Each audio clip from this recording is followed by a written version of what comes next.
Assalamualaikum warahmatullahi wabarakatuh. Innal hamdalillah nahmaduhu wa nasta'inuhu wa nastaghfiruh wa na'udzu billahi min shururi anfusina wa min sayyiati a'malina. May yahdihillahu fala mudilla lahu wa may yudlil fala hadiyalah. Asyhadu an la ilaha illallah wahdahu la syarikalah wa asyhadu anna Muhammadan abduhu wa rasuluh. Allahumma shalli wa sallim wa barik ala nabiyyina Muhammadin wa ala alihi wa sahbihi ajmain.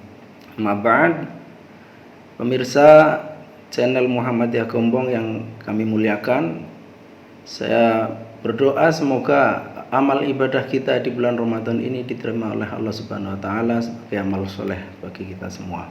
Amin ya rabbal alamin. Pada kesempatan ini kami akan membahas tentang dolim, satu hadis dari yang tercantum di dalam kitab Arba'in Nawawi, hadis nomor 24. An Abi Dzarril Ghifari radhiyallahu anhu anin Nabi sallallahu alaihi wasallam fi ma yarwihi an Rabbih azza wa jalla annahu qala ya ibadi inni haramtu dzulma ala nafsi wa ja'altuhu bainakum muharraman fala tadzalamu. Dari Abu Dzar Al-Ghifari radhiyallahu anhu, dari Nabi sallallahu alaihi wasallam, beliau meriwayatkan dari Allah azza wa jalla, sesungguhnya Allah berfirman, wahai hambaku, sesungguhnya aku mengharamkan kezaliman atas diriku dan aku menjadikan kezaliman itu haram di antara kalian, maka janganlah kalian saling menzalimi.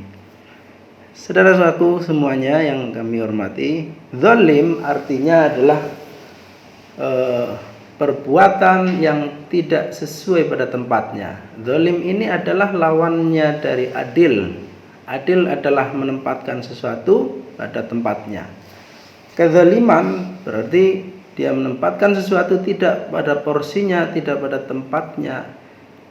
Maka bentuk-bentuk kezaliman ini bisa kezaliman terhadap Allah, yaitu memposisikan yang bukan Allah dijadikan sebagai Allah. Bukan tempat untuk beribadah, tempat untuk meminta doa, kita jadikan itu sebagai tempat kita meminta, kita berdoa kepadanya. Itulah kezaliman kepada Allah Ta'ala. Lalu yang kedua, kezaliman kepada anggota tubuh. Kepada anggota tubuh kita harus berbuat adil. Kalau tidak adil maka berarti zalim. Nah, kita tidak makan, tidak minum dengan sengaja, bukan dalam konteks puasa, maka itu juga bagian dari zalim, karena menempatkan sesuatu tidak pada tempatnya, melukai tubuh dan seterusnya, memakan makanan yang merusak tubuh, itu juga bagian dari kezaliman kepada tubuh kita. Yang ketiga adalah zalim kepada harta. Zalim kepada harta adalah kita membelanjakannya tidak benar, tidak sesuai dengan porsinya, digunakan untuk kemaksiatan, digunakan untuk foya-foya yang mubazir dan seterusnya, itu juga bagian dari zalim kepada harta. Yang keempat adalah zalim kepada sesama manusia. Ini menjadi penting karena akhir-akhir ini banyak sekali kezaliman tanpa disadari. Orang yang ditipu, orang dengan modus berbagai modus yang digunakan, apakah dengan WA, dengan Facebook, dengan medsos yang lain, digunakan untuk penipuan. Lalu ada juga penggusuran yang tidak diberi kompensasi, lalu melukai, menyakiti orang lain, itu juga bagian dari zalim kepada orang lain. Nah, yang kelima adalah zalim kepada sesama makhluk, kepada hewan, kepada tumbuhan. Hewan harus kita perbuat adil kepadanya. Tidak boleh kita menyakiti binatang seperti kucing dan binatang-binatang yang lain. Tidak boleh kita menyakiti mereka. Kalau kita menyakiti maka berarti itu juga zalim kepada mereka. Nah, saudaraku semua, ada tiga klasifikasi menurut Hasan Al-Basri radhiyallahu anhu. Beliau adalah ulama tabi'in. Beliau mengklasifikasikan tentang zalim itu dibagi menjadi tiga. Yang pertama adalah kezaliman yang tidak diampuni oleh Allah Subhanahu wa taala. Yang kedua adalah kezaliman yang tidak dibiarkan begitu saja oleh Allah Subhanahu wa taala, dan yang ketiga adalah kezaliman yang diampuni oleh Allah Subhanahu wa taala. Nah, saudara-saudara, kezaliman yang pertama, kezaliman yang tidak diampuni oleh Allah taala adalah kategori kezaliman yang terbesar, yaitu kezaliman kepada Allah Subhanahu wa taala itu sendiri, yaitu perbuatan syirik. Perbuatan syirik, Allah taala mengatakan innasyirka ladzulmun adzim. Sesungguhnya syirik itu adalah kezaliman yang sangat besar. Surat Luqman ayat 13. Di ayat yang lain Allah taala menjelaskan juga bahwa kezaliman ini, kesyirikan ini adalah tidak diampuni dosanya dan dia termasuk sesat sejauh-jauhnya. Wa may yusyrik billahi faqad dhalla dhalalan ba'ida. Kata Allah di surat An-Nisa ayat 116. Barang siapa yang mempersekutukan Allah, sungguh ia tersesat dengan kesesatan yang sangat jauh. Dan saudara-saudara, kezaliman yang terbesar ini adalah kesyirikan itu menyebabkan orang yang melakukan terhapus semua amal kebaikannya. Walau asyraku lahabita anhum ma kanu ya'malun. Seandainya mereka mempersekutukan Allah, niscaya lenyaplah dari mereka amalan yang telah mereka kerjakan.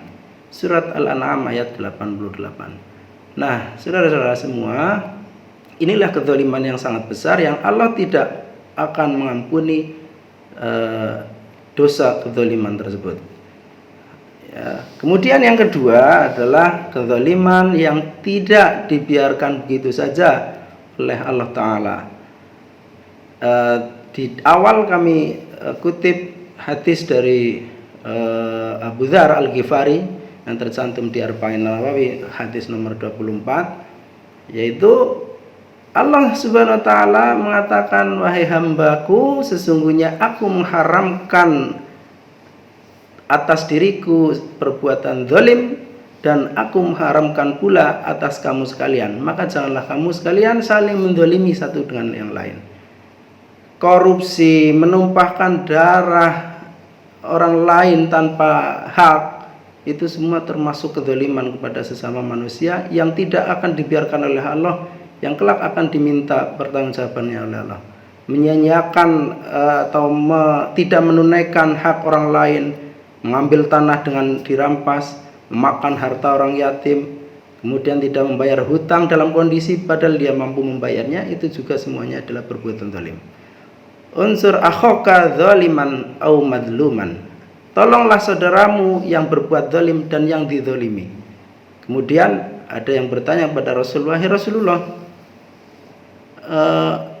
bagaimana cara menolong orang yang berbuat zalim?"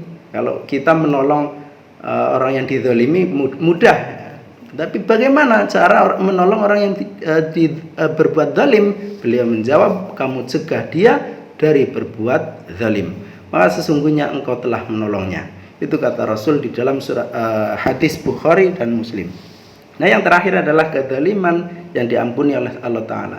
Ini adalah kezaliman yang melakukan seorang hamba melakukan perbuatan-perbuatan dosa, perbuatan kemungkaran, kemaksiatan, pelanggaran, yang ini oleh Allah Ta'ala dijelaskan di dalam surat Ali Imran. Dan orang-orang yang apabila mengerjakan pekerjaan keji atau menganiaya diri mereka sendiri, mereka ingat akan Allah, lalu mohon ampun terhadap dosa-dosa mereka, dan lalu siapa lagi yang dapat mengampuni dosa selain Allah? Dan mereka tidak meneruskan perbuatan kejinya itu, sedang mereka mengetahui mereka itu balasannya ialah diampuni oleh Allah Ta'ala dan surga yang di dalamnya mengalir sungai-sungai, sedang mereka kekal di dalamnya. Nah, saudara-saudara, itulah 3 bentuk yang diklasifikasikan oleh Hasan Al-Basri, sehingga kita untuk bentuk yang pertama tentu solusinya adalah istighfar dan bertaubatan nasuha. Yang kedua, mohon ampun kepada pihak yang dizalimi. Lalu kemudian menunaikan syarat jika pihak yang terzalimi itu meminta syarat. Dan yang terakhir juga istighfar, bertaubat, taubatan nasuha. Saudara-saudara, demikian itu penjelasan tentang zalim. Semoga bermanfaat. Semoga kita diberi kekuatan oleh Allah Ta'ala dalam menjalankan ibadah di bulan Ramadan ini. Semuanya lancar, rezekinya lancar, dan kita diberi status orang yang muttaqin. Allahumma amin. Billahi fisabil haq fasabiqul khairat. Assalamualaikum warahmatullahi wabarakatuh.